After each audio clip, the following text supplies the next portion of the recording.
요한복음 4장 28절에서 30절 보고 또 39절에서 42절 보도록 하겠습니다.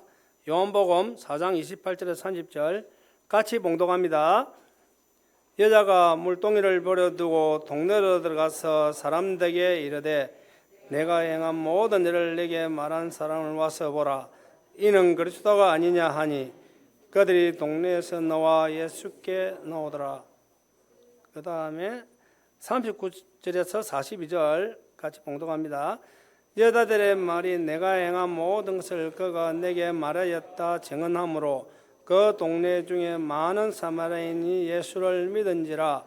사마리아인들이 예수께 와서 자기들과 함께 유하시기를 청하니 거기서 이틀을 유하심에 예수의 말씀으로 말미암아 믿는 자가 더욱 많아 그 여자에게 말하되 이제 우리가 믿는 것은 내 말로 인함이 아니니 이는 우리가 친히 듣고 그가 참으로 세상의 구주인 줄 알미라 하였더라. 아멘. 오늘 누가 하겠습니까? 라는 말씀으로 설교하실 때에 많은 은혜 받으시기 바랍니다.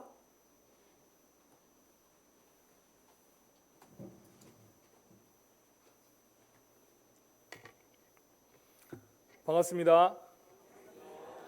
네, 누가 하겠습니까? 라는 제목으로 말씀을 나눌 텐데요. 혹시 어떤 말씀, 어떤 이야기를 할지 감이 오십니까? 누가 하겠습니까? 제목을 가지고 제가 굉장히 고민을 많이 했습니다. 누가 하겠습니까? 식상한 것 같기도 하고, 전도자가 됩시다. 식상한 것 같기도 하고, 나다십, 혹시 뭔지 아십니까? 나다 싶으면 하자 이건데 나다십 이건 좀 버릇없는 것 같기도 하고 고민한 끝에 누가 하겠습니까? 라는 제목으로 말씀을 전하기로 했습니다. 벌써 다음 주가 가족, 이웃 초청잔치지요. 우리가 기다리고 또 기대하고 또 준비한 오랜 기간 동안 준비한 날입니다. 좀 기대가 되십니까? 아니면 한 주 한 주 다가올수록 이 마음 한켠에 꽉 막힌 것 같은 부담감이 드십니까? 부담감이 들 수도 있습니다. 전도가 쉬운 것이 아니기 때문에 그렇죠. 전도가 쉽습니까? 어렵습니까? 쉽다고 하시는 분들도 계시고 어렵다고 하시는 분들도 계실 텐데 저는 좀 어려웠던 것 같습니다. 전도가 쉬우면 좋겠는데 어렵지 않습니까? 사실은 어떤 분들은 전도하자, 복음을 전하자, 믿지 않는 사람들을 교회로 초청하자 이렇게 얘기를 하면은 이렇게 얘기합니다. 전도사님, 전 예수님을 믿지만 모범적으로 살지 못합니다. 복음을 전한다고 들을 사람들이 아닙니다. 전도는 특별한 은사가 있어야지 하는 것 아닙니까? 우리는 때때로 확신이 없고 또 말이 서툴고 또 우리 삶이 부끄럽다는 이유로 전도를 미룹니다. 그런데 우리가 복음을 전하지 않는다면 도대체 누가 전하고 전하는 자가 없는데 도대체 누가 듣겠습니까? 이 시간 말씀을 통해 어떤 사람이 전도를 해야 하는지 또 성경 속에서 어떤 이들이 전도를 했는지 살펴보고자 합니다.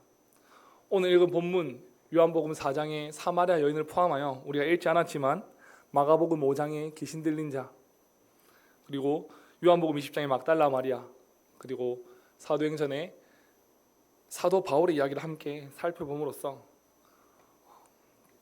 저와 여러분들이 다 복음 전도자로, 복음을 전하는 전도자로 결단하는 시간이 되기를 간절히 바랍니다. 첫 번째는 귀신 들린 자입니다. 예수님께서 바람과 바다를 잠잠하게 하신 후 배를 타고 거라사 지역으로 이동하시죠. 그곳에서는 한 사람이 등장합니다. 누구냐면은 이 무덤에서 무덤에서 지내는 한 귀신 들린 사람이죠.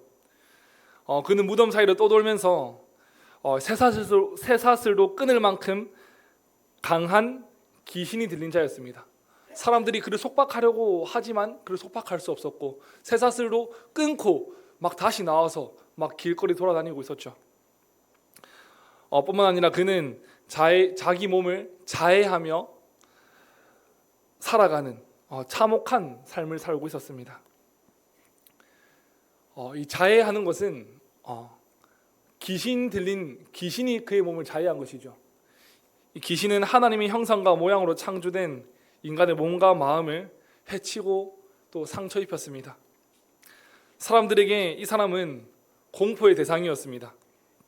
그와 함께하고 싶은 사람은 단 한 사람도 없었습니다. 마을 공동체는 그를 버렸고 또 그들이 믿던 그 지역에서 믿던 종교도 그를 버렸습니다. 뿐만 아니라 그는 귀신에 들려 자신을 잃어버렸고 또 악한 영의 지배를 받아 영적으로 죽어 있는 상태였습니다. 그런데 예수님께서 바람과 바다를 잠잠하게 하신 이후에 배를 타고 그를 만나러 오십니다. 놀라운 일이 발생합니다. 지 마음대로 살던 그 귀신 들린 자가, 그 귀신 때문에 지 마음대로 살던 사람이 예수님을 딱 보자마자, 멀리서 딱 보자마자 예수님께 달려오는 것입니다. 저는 이것을 보면서 굉장히 놀랐습니다. 귀신이, 악한 영들이 예수님을 보면은 원래 어떤 반응을 보이는 것이 정상입니까? 도망가야죠. 도망가야 되지 않겠습니까? 근데 그 귀신이 예수님을 보자마자 달려나와 예수님께 무릎 꿇고 엎드립니다. 그리고 그가 하는 말이 더 놀랍습니다. 그가 하는 말, 굉장히 예수님을 존경하는 것 같고 또 그 예수님의 권위를 높여드리는 것 같지만 사실 그가 하는 말은 죽게 할 때 하는 말입니다. 그러니까 그는, 그 귀신 들린 자는 그 귀신, 악한 귀신은 자기의 능력으로 예수님을 어떻게 해보자고 했던 거예요. 그런데 예수님이 그 귀신의 권위에 아래 굴복하겠습니까? 예수님은 굴복하지 않으십니다. 오히려 예수님께서 말씀하시죠. 나가라 말씀하십니다. 그 사람에게서 나가라 말씀하시죠. 그래서 이 예수님의 말씀에, 이 예수님의 권위 앞에 그 귀신들은 떠나갔습니다. 그리스도의 남자는 옷을 입고 정신을 차렸습니다. 그가 회복된 것이죠. 그는 원래 예수님을 만나기 전에 그는 원래 죽은 상태였습니다. 자기의 몸을 스스로 주장할 수도 없었고요. 또 귀신의 지배 아래 영적으로는 죽어 있었던 자입니다. 그런데 예수님께서 그를 찾아오셔서 그를 치유시켜 주셨습니다. 그를 회복하셨습니다. 더 놀라운 것은 회복된 그 귀신으로부터 노임받은 그 사람의 반응입니다. 그가 뭐라고 말했는지 아십니까? 우리 성도님들은 다 성경 척척 박사님이셔서 다 아시겠지요. 예수님을 따라가겠다고 말합니다. 그가 예수님을 따라가는 제자가 되고 싶다고 그가 말합니다. 그러나 예수님께서는 말리십니다. 그러지 말라고 말씀하십니다. 그 거라사 지역에서 복음을 전하라고 말씀하시죠. 집으로 돌아가 주께서 내게 어떻게 큰 일을 행하사 너를 불쌍히 여기신 것을 내 가족에게 알리라. 그가 경험한 예수님, 그가 변화받은 것, 그에게 실제로 일어난 그 일을 그가 살고 있는 지역과 그 가족들에게 알리라고 말씀하셨습니다. 만약 그가 거라사 지역에 남아서 복음을 전하지 않았다면 이 거라사 지역에 살고 있는 이방 지역입니다. 거라사는 거라사 지역에 살고 있는 그 이방인들 가운데 이 예수 그리스도의 그 놀라운 이야기, 예수의 이야기를 들을 사람이 누가 있었겠습니까? 그는 예수님의 말씀에 순종했습니다. 그는 예수님을 만났고 예수님의 말씀을 들었고 예수 그리스도에서 변화되었습니다. 변화된 사람의 모습은 순종으로 나타났습니다. 두 번째 인물은 막달라 마리아입니다. 우리가 막달라 마리아 아주 익숙하지요. 예수님의 십자가 사건 때 그 자리를 지키고 있었던 여인 중에 한 명입니다. 이 막달라 마리아는 복음서에 자주 등장하지만 그녀에 대한 오해도 굉장히 많습니다. 이 누가복음 8장에 따르면 그녀는 7 귀신 들린 자였습니다. 그러나 그는 예수님의 은혜로 치유를 받고 예수님을 따르는 헌신적인 여인이 되었습니다. 복음서에서는 그녀를 죄 많은 여인이라고 직접적으로 묘사하고 있지는 않지만 이 귀신 들렸다라고 하는 그 과거는 그녀의 삶에 깊은 상처로 남았을 것입니다. 그럼에도 불구하고 예수님은 그녀를 부정하지 않으시고 사랑과 관심으로 그녀를 회복시키셨습니다. 이 요한복음 20장에 보면은 이 막달라 마리아가 다시 또 등장합니다.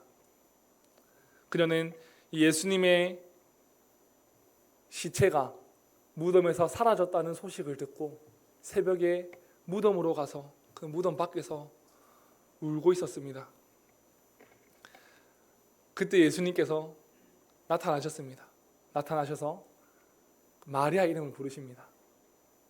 마리아야. 울고 있는 그녀를 부르시는 것이죠. 마리아야. 그 마리아가 왜 울고 있었습니까? 왜 울고 있었습니까? 그 예수님의 시체가 없어진 것이 너무 슬퍼서 또 그 예수님을 죽인 또 그들이 또 자기들 예수님 믿는 자기들을 또 위협할까 봐 그것이 또 두려워서 울고 있었습니다. 그러나 그 두려움에 빠져서 슬픔에 빠져 있던 그 여인을 주님께서 찾아오셔서 부르십니다. 마리아야. 예수님의 부름을 들은 마리아는 선생님이라고 대답을 합니다. 예수님의 짧은 부름이었습니다. 마리아야, 내가 살아있으니 걱정 마라. 이것이 포함되어 있었던 의미죠. 마리아야, 내가 너를 잘 안다. 너의 슬픔을 잘 안다. 너의 두려움을 잘 안다. 그래서 내가 너에게 다시 찾아왔다. 걱정 마라. 예수님의 부름을 들으니 그녀의 마음속에 있던 근심과 걱정, 두려움은 다 사라졌습니다. 그리고 예수님은 그녀에게 말씀하십니다. 내 형제들에게 가서 이르되 내가 아버지 곧 너희 아버지 내 하나님 곧 너희 하나님께로 올라간다 하라. 다시 말씀드리겠습니다. 내 형제들에게 가서 이르되 내가 아버지 곧 너희 아버지 내 하나님 곧 너희 하나님께로 올라간다 하라. 예수님께서 이렇게 마리아에게 말씀하셨습니다. 명령하셨습니다.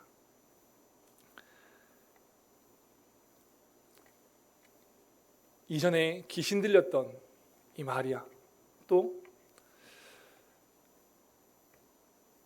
이 마리아를 예수님께서 부활의 첫 증인으로 삼으시고 또 교회 역사상 첫 번째 복음 전파자로서 그 부활을 목격한 복음 전파자로서 파송하시는 것입니다. 이 당시 이 사회적 맥락 가운데 이 여인의 증언은 법정에서 채택되지 않았고 또 사회적으로도 권위가 약했습니다. 그런데도 예수님은 그녀를 찾아가셨고 그녀를 부활의 첫 증인으로 삼으셨고 그녀를 통해서 사도들에게 제자들에게 예수님의 부활 소식이 전해지게 했습니다. 이것은 복음이 어떤 사람을 쓰는가에 대한 분명한 답을 제공하고 있습니다. 그의 말이 효력이 있는 또는 과거가 깨끗한 그런 사람을 통해서 충분히 복음을 전하실 수도 있지만 하나님은 죄 많은 여인 그리고 효력이 없는 그 여인을 통해서 복음이 증거되게 하셨습니다. 이 하나님의 일하심은 하나님의 방법은 인간의 기준을 뛰어넘는 다는 것을 보여주는 것입니다. 이 막달라 마리아의 회복과 또 예수 그리스도의 부활을 통해서 그녀가 다시 주님께로 돌아온 것은 그것은 은혜로 주어진 것이며 또 그녀는 그 은혜에 믿음으로 순종했습니다. 다음은 사도 바울입니다. 사도 바울 잘 아시지요? 그의 이름은 원래 사울이었습니다. 그는 예수 그리스도를 믿는 자들을 핍박하는데 아주 열심히 있었던 사람입니다. 사도행전 9장에 따르면 그는 다메섹에 향하는 길에서 예수님을 만납니다. 근데 다메섹에 왜 가고 있었습니까? 다메섹을 넘어서 그곳에서 뭐 하고 있었습니까? 지나가는 길이었는데 예수님을 믿는 사람들을 체포하기 위함이었습니다. 그리고 그는 종교 지도자들을 찾아가서 자기가 체포하겠다고 공문을 발급해달라고 하기도 했습니다. 아주 이 사명감이 투철한 형사 같습니다. 그런데 그가 그 여정 가운데 이 예수님을 믿는 사람들을 체포하러 가는 그 길 가운데 부활하신 예수님을 만납니다. 갑작스러운 빛이 하늘로부터 임하고 그는 땅에 엎드러지게 되었습니다. 그리고 하늘로부터 음성이 들립니다. 사울아, 사울아, 내가 어찌하여 나를 박해하느냐? 사울은 주여, 누구십니까? 물어봅니다. 그래서 예수님은 나는 네가 박해하는 예수라고 대답하시죠. 주님은 나는 네가 박해하는 예수라고 말씀하십니다. 예수님께서 자신이 누구인지 친히 나타내 보이시며 사도 바울에게 자신을 계시하신 것입니다. 이 사건, 이 사도 바울이 예수님을 만난 이 사건은, 다메섹에서 경험한 그 사건은 하나의 단순한 회심 경험이 아닙니다. 그냥 단순한 회심한 사건이 아닙니다. 복음의 능력이 죄인 안으로 침투해 들어가서 그의 방향과 정체성 그리고 삶 전체를 변화시키는 전면적인 전인격적인 변화를 보여주는 사건입니다. 그 이후로 사울은 어떻게 되었습니까? 사흘 동안 보지도 못하고 먹지도 마시지도 못했습니다. 그는 철저히 무너졌습니다. 철저히 그 바닥까지 철저히 내려갔습니다. 그러나 하나님은 아나니아라고 하는 제자를 통해 그를 회복시키셨습니다. 아나니아는 당시 이해가 되지 않았을 것입니다. 이해가 되지 않았습니다. 그래서 하나님께 여쭙기도 합니다. 이 사람은 우리를 박해하는 사람 아닙니까? 아주 유명한 사람이었습니다. 사울은 믿는 사람 다 잡아간다고 유명한 사람이었습니다. 그런데 그런 사람을 위해서 기도하라고요. 그런 사람 다시 회복시키라고요. 그런 사람을 교회 공동체로 다시 맞아들이라고, 교회 공동체로 맞아들이라고요. 그런데 하나님께서 말씀하십니다. 이 사람은 내 이름을 이방인과 임금들과 또 이스라엘 자손들에게 전하기 위하여 택한 나의 그릇이라. 이 사람은 내 이름을 이방인과 임금들과 이스라엘 자손들에게 전하기 위하여 택한 나의 그릇이라. 하나님께서 말씀하십니다. 그래서 이 말씀을 듣고 아나니아는 순종했고 그를 위해서 기도했고 그를 회복시켰습니다. 더 놀라운 것은 이 사도 바울의 반응입니다. 사도 바울은 회복되자마자 즉시 무엇을 했는지 아십니까? 그는 곧바로 복음을 전하러 회당에 갔습니다. 부활하신 예수 그리스도를 만난 사도 바울은 그분을 통해서 자기의 그 전인격과 그 정체성이 바뀌는 것을 경험한 사도 바울은 그 길로 세례를 받고 복음을 전하러 회당으로 갔습니다. 그리고 그는 고린도전서에 이렇게 고백합니다. 나의 나된 것은 하나님의 은혜로 된 것이다. 나의 나된 것은 다 하나님의 은혜로 된 것입니다. 그가 복음을 그렇게 전할 수 있었던 이유가 무엇입니까? 박해에 앞장서던 사도 바울이 180도 바뀌어서 복음을 전할 수 있는 이유는 무엇이었습니까?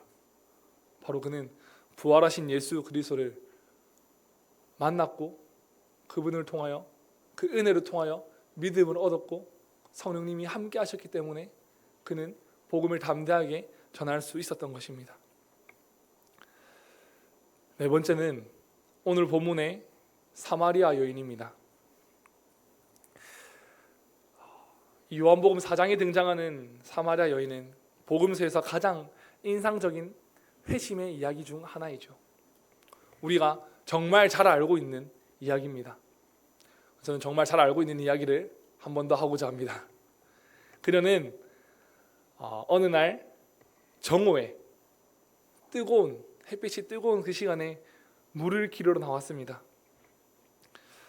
이 정오에 나왔다는 것이 굉장히 중요한데요. 이 시간적인 표현은 단순히 그녀가 이 시간에 나왔다 이게 아니라 그녀가 사회적으로 고립과 수치를 경험하고 있었다는 것을 이야기합니다. 당시 여성들은 보통 아침이나 저녁 이렇게 무더위를 피할 수 있는 시간에 사람들과 함께 물을 기르러 다녔습니다. 그러나 이 사마리아 여인은 가장 뜨거운 시간에, 더위를 피할 수 없는 그 시간에 혼자 물을 기르러 나왔던 것이죠. 그는 사람들의 시선을 피했고 또 공동체 안에서 외면당하고 있었다는 것을 잘 나타내 보여줍니다.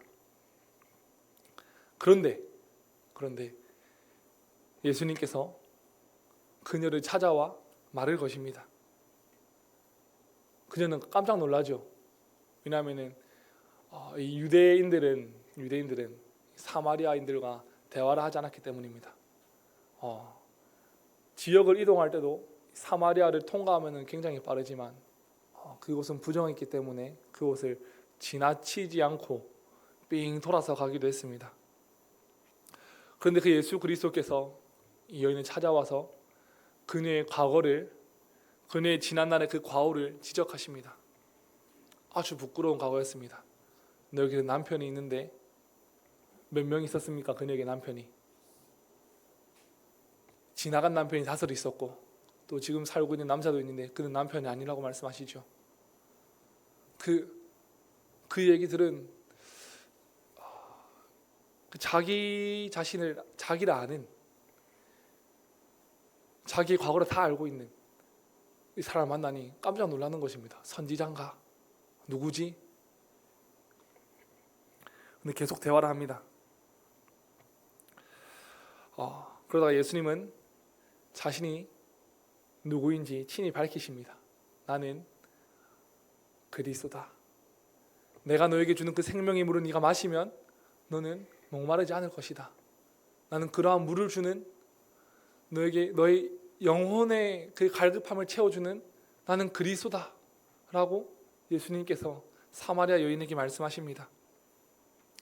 그 이야기를 들으니 마침내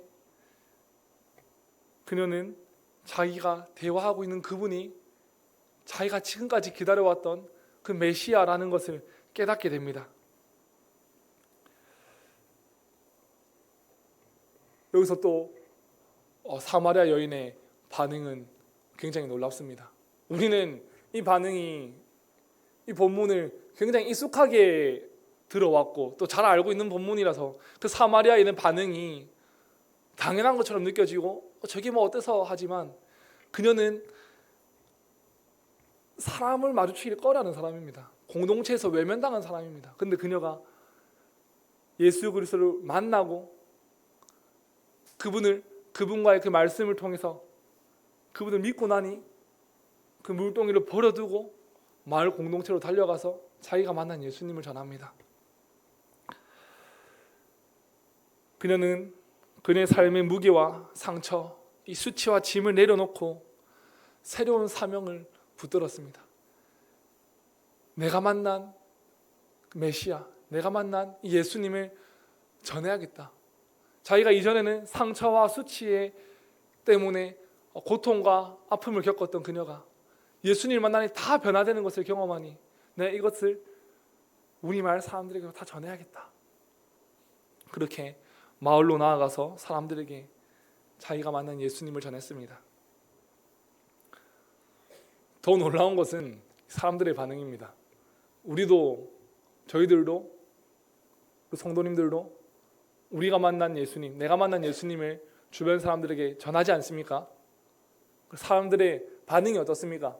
이 사마리아 이 마을의 사람들의 반응만 같았으면 참 좋았을 것입니다.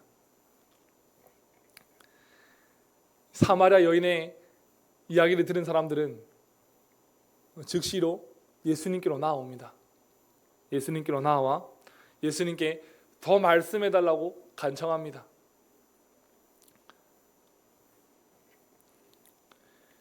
그리고 본문에 보니 42절에 이렇게 말합니다. 그 여자에게 말하되 이제 우리가 믿는 것은 내 말로 인함이 아니니 이는 우리가 친히 듣고 그가 참으로 세상의 구주신 줄 알미라 하였더라. 그녀의 증언을 듣고 예수 그리스도께로 나아가 예수님으로부터 직접 말씀을 들은 사마리아인들은 사마리아 여인으로부터 들은 예수님이 아니라 자기가 직접 듣고 보고 믿고 고백하고 있는 것입니다.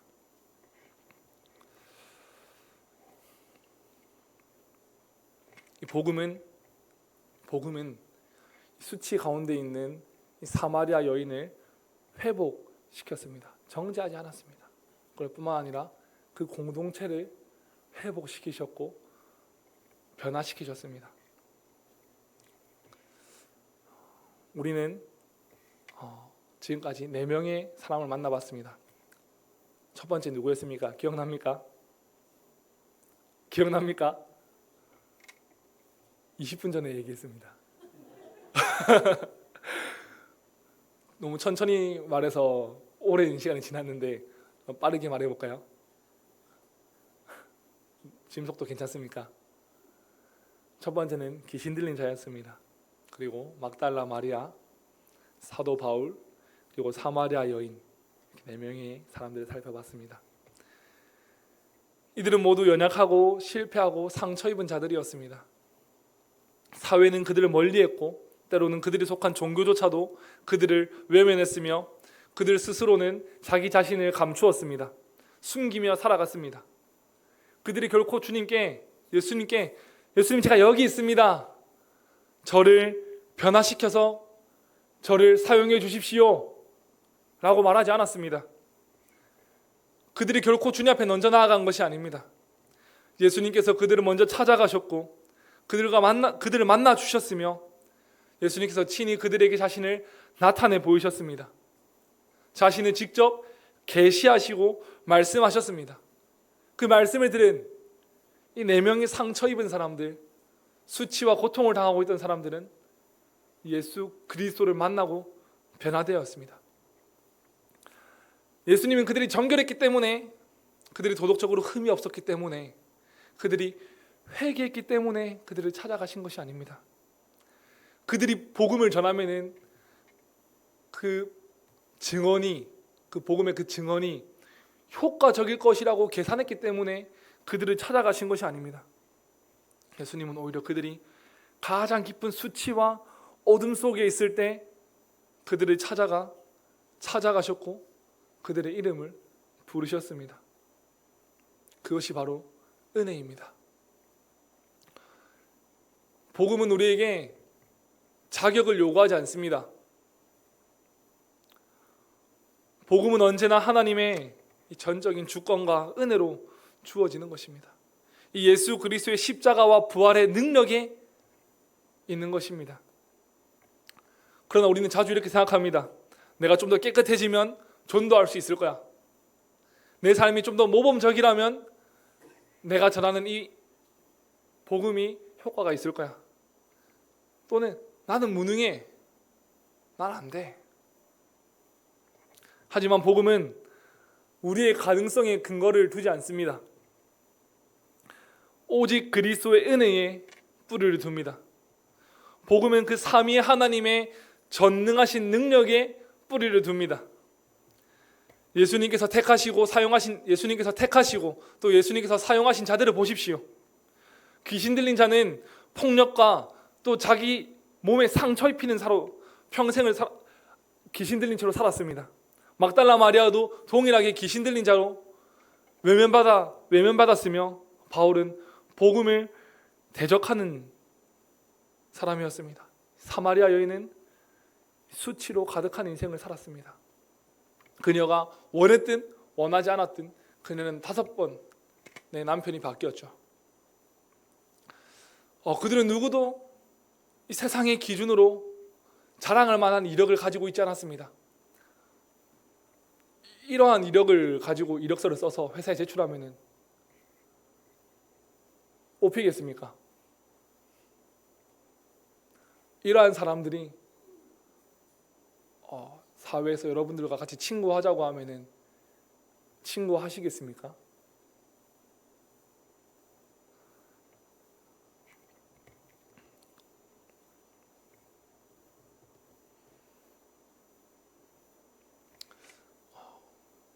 저는 좀 어려울 것 같습니다.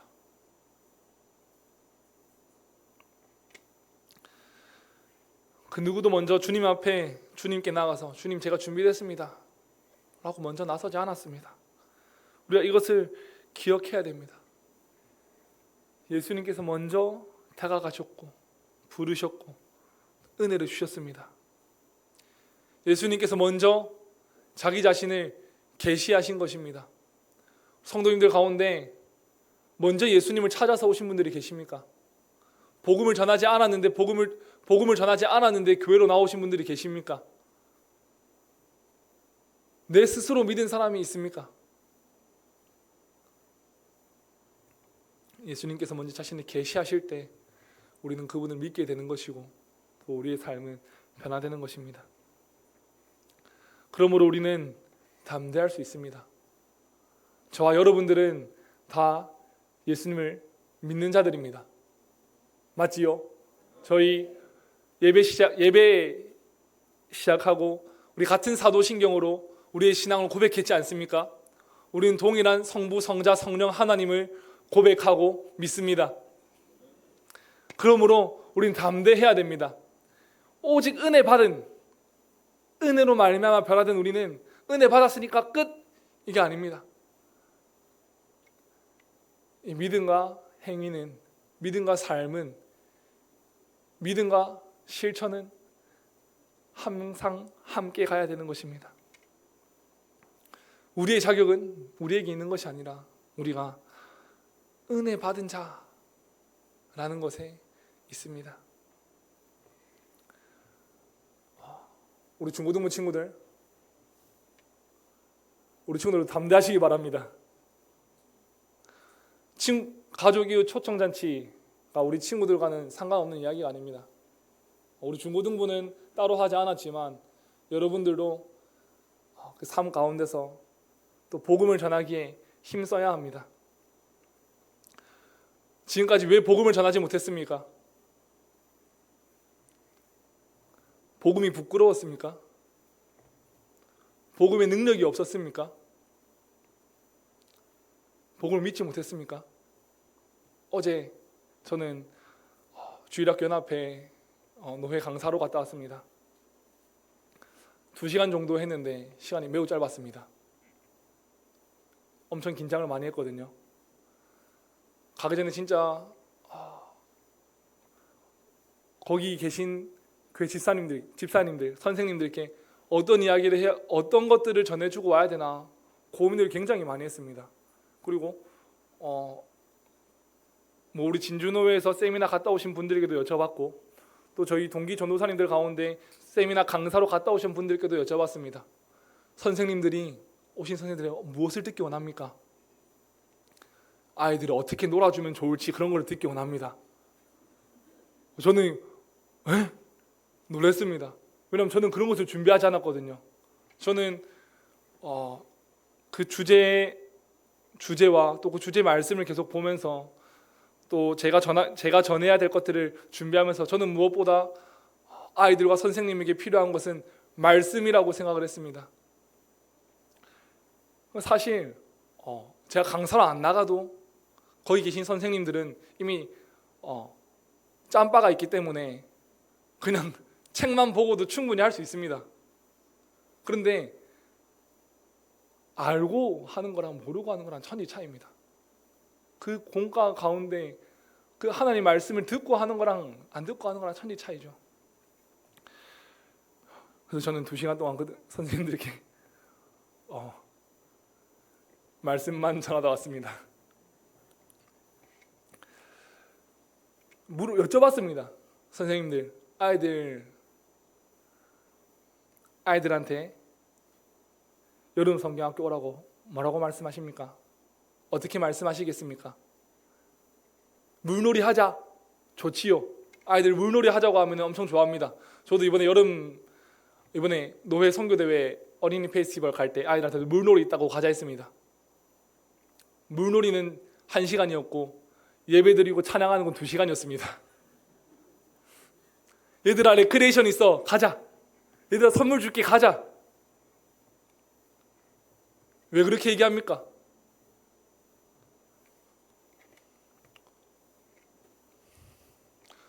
복음이 부끄럽기 때문에 그런 거 아닙니까? 복음의 능력이 없다고 생각하기 때문에 그런 거 아닙니까? 내가 복음의 능력을 믿지 못하기 때문에 그런 것 아닙니까? 예수님께는 아무런 문제가 없습니다. 예수님에게 부족함이 없습니다. 예수님의 그 능력에는 제한이 없습니다. 그분은 지금도 살아계시고 우리 같은 죄인을 부르시며 또 영적으로 죽어있던 자들을 다시 살리시는 분이십니다. 우리가 그분을 믿는다면은 우리는 전할 수 있습니다. 아니 우리는 그분을 믿는다면은 반드시 우리가 만난 그 예수 그리스도를 전해야 합니다. 전하지 않는 것은 복음을 침묵시키는 것이며 복음의 능력을 드러내지 못하는 것이고 우리가 받은 그 은혜를 값싼 것으로 싸구려로 여기는 것입니다. 그러니 이 복음의 능력이 언제나 그리스도에게 있음을 믿고 담대하게 전하십시오. 결론을 맺으려고 합니다. 사랑하는 성도 여러분, 오늘 우리는 복음의 도구가 되기에 너무나 부족합니다. 저 역시 여러분들 앞에서 말씀을 전하기에 너무나 부족한 사람입니다. 그러나 하나님은 그런 사람들을 사용하십니다. 그것이 하나님의 방법입니다. 하나님은 세상의 화려한 사람들을 통해서가 아니라 이 예수 그리스도를 부활을 믿는 사람들, 은혜로 말미암아 성령 받은 사람들을 통하여서 하나님이 일하십니다. 복음을 전하는 것은 우리가 경험한 개인적인 회심을 나누는 것에서 그치지 않습니다. 저와 여러분들은 결코 혼자서 복음을 전하지 않을 것입니다. 그 복음을 전하는 것은 우리 하위교회가 함께 할 것입니다. 그렇게 생각하지 않으셨다면 지금부터라도 그렇게 생각하십시오. 우리 하위교회가 함께 할 것입니다. 복음은 교회를 통해서 반드시 전해져야 됩니다. 우리가 그들에게 복음을 전하는 것, 그들이 우리의 이야기를 듣고 믿고 돌아오지 않습니다. 그들이 우리의 이야기를 듣고 회심하지 않습니다. 그들이 우리의 이야기를 듣고 은혜를 받는 것이 아닙니다. 우리가 그들에게 교회 가자고 우리가 만난 그 예수님을 전해서 이 자리에 앉혀 놓을 때 예배 시간을 통해서 말씀을 통해서 하나님께서 그들에게 은혜를 부어주시며 그들을 돌아오게 하실 것입니다. 그러므로 그 예수 그리스도를 믿으시기 바랍니다. 사마리아 여인도 혼자 예수님을 만난 것으로 끝나지 않았습니다. 그녀는 공동체 안으로 들어가 자신이 만난 예수님을 증언했고 또 사람들과 함께 예수님께 나아왔죠. 그리고 그 예수님께 나와서 예수님 말씀을 들은, 교회에 나와서 말씀을 통해서 은혜 받은 사람들은 내가 예전에는 너희 이야기를 듣고 교회 왔지만 이제는 내가 그 예수 그리스도를 믿는다, 내가 말씀을 통해서 내가 예수 그리스도를 만난다, 이렇게 증언하게 될 것입니다. 그러니 다음 주 가족이후 초청잔치 때 우리가 작정한 그 태신자들에게 우리가 만난 예수님, 여러분들이 만난 그 예수님을 전하는 것을 부끄러워하지 마시고 그들에게 담대히 내가 만난 예수님을 전하셔서 그들이 교회에서 예수님을 말씀을 듣고 그들이 변화될 것입니다.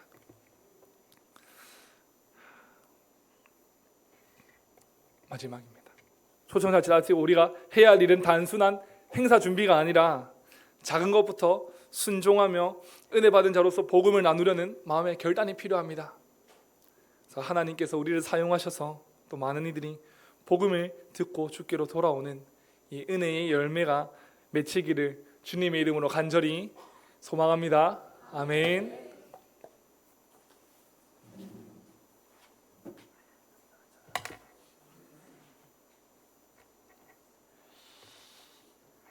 누가 하겠습니까? 라는 제목으로 말씀 잘 들었지요. 29일 날 우리가 작정하고 기도하고 전된 그 모든 분들을 29일 날 이 자리에 다 모시고 오시기 바랍니다. 찬송하겠습니다. 496장입니다.